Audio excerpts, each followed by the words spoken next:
राम राम नमस्कार। आप देख रहे हैं अद्भुत भारत चैनल और मैं हूं डॉक्टर चंद्रभान सिंह सहरावत। जैसा कि हमारे सनातन परंपरा में भी मान्यता है कि अमावस्या के दिन हमारे पितृगण जो इस लोक को छोड़कर जा चुके होते हैं वो सूक्ष्म रूप से पृथ्वी पर विचरण करते हैं और यहाँ देखते हैं।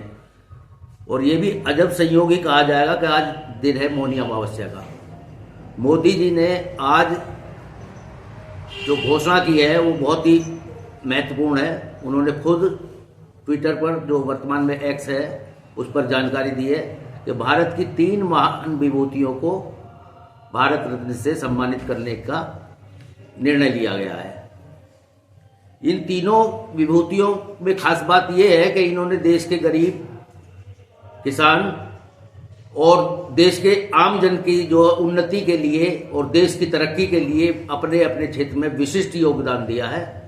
इसमें से सबसे पहले नाम आता है भारत के 5वें पूर्व प्रधानमंत्री चौधरी चरण सिंह का, जो गांधी जी के असहयोग आंदोलन से जुड़े कांग्रेस से, और 1937 में जो यूनाइटेड प्रोविंस की पहली विधानसभा हुई उसमें छपरौली से विधायक बनकर सदन पहुंचे। उसके बाद में विभिन्न मंत्रालयों में काम करते हुए उन्होंने अपनी कार्यशैली की और प्रशासनिक क्षमता की अमिट छाप छोड़ी। वो 2 बार उत्तर प्रदेश के मुख्यमंत्री भी रहे और उसके बाद 1977 में कांग्रेस पार्टी ने के अतीत से तंग आकर जब जनता पार्टी बनी तो उसके अगुवा चौधरी चरण सिंह थे और उन्हीं के सिंबल पर जनता पार्टी के सभी नेता और मिलकर सभी जो कई पार्टियों का विलय होकर वो सब चुनाव लड़े और जीत उसमें हुई। मोरारजी देसाई प्रधानमंत्री बने तो उनको गृह मंत्रालय दिया गया। उसके बाद उन्होंने वित्त मंत्रालय, उप प्रधानमंत्री और प्रधानमंत्री के रूप में भी भारत में काम किया।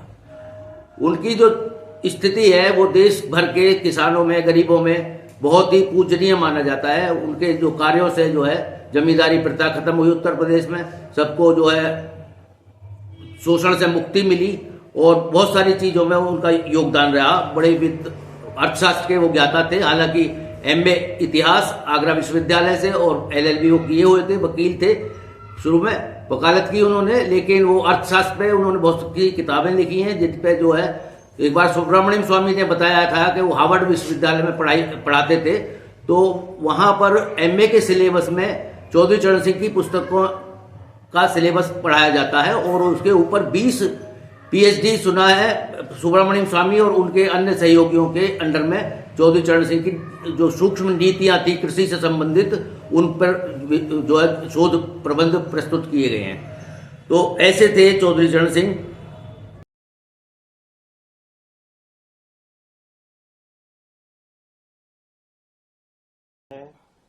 मेरे लिए भावुक पल हैं, ये यादगार पल हैं, स्मरणीय हैं। मैं भारत की महामहिम राष्ट्रपति जी को, भारत सरकार को और विशेष तौर पर प्रधानमंत्री नरेंद्र मोदी जी को, क्योंकि उनके विजन का हिस्सा है जो उन्होंने निर्णय लिया, भारत रत्न से नवाजा है। 3 अवार्ड दिए गए हैं, खासतौर से चौधरी चरण सिंह जी को जो सम्मानित किया है। बहुत बड़ा संदेश पूरे देश में गया है। देश की भावनाएं इस सरकार के इस फैसले से जुड़ी हैं और ये साबित किया है मोदी जी ने कि वो देश की मूल भावना और चरित्र को बेखूबी समझते हैं और जानते हैं।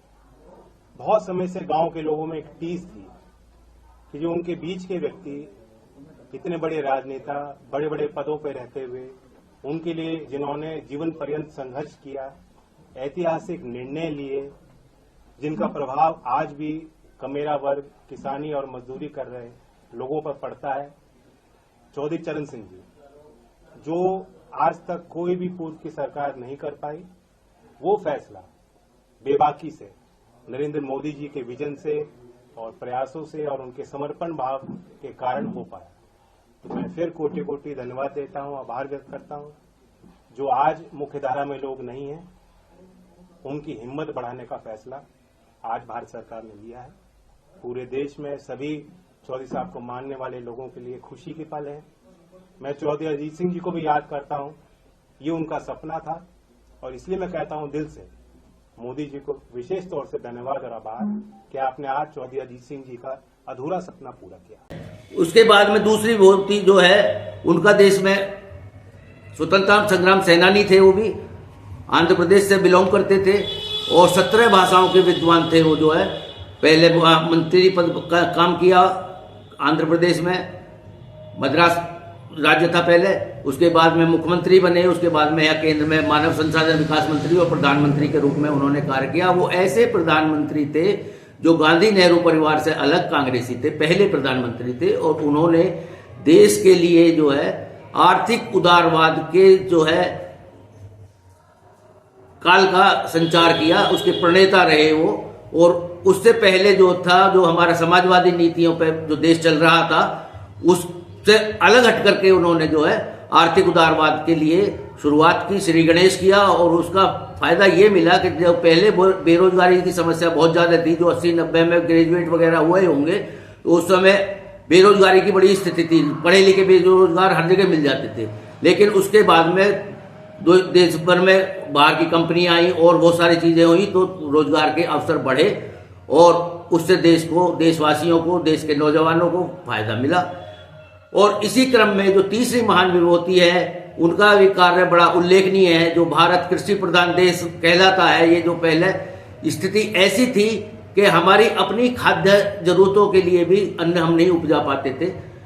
अमेरिका या अन्य देशों से हमारे यहाँ खाद्यान्न का आयात करना पड़ता था और वो अपनी शर्तों पर सड़ा गला बेकार जो जानवरों को खिलाया जाता ऐसा गेहूं हमें देते थे।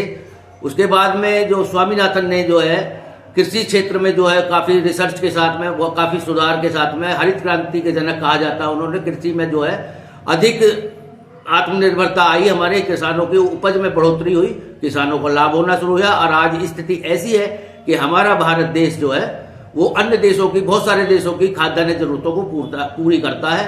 और 80 करोड़ जनता को जो है पिछले 3-4 साल से खाद्यान्न फ्री दे रहे हैं और फिर भी हमारे पास खाद्यान्न की कोई कमी नहीं है। और ऐसे तीनों महान विभूतियों को जो आज के दिन, मौनी अमावस्या के दिन, एक विशेष दिन मोदी सरकार ने जो घोषणा की है, वो बहुत ही उत्साहवर्धक है। देशवासियों की आकांक्षाओं का उन्नयन किया है और वो जो है बधाई की पात्र है। इसी के साथ जय हिंद, वंदे मातरम।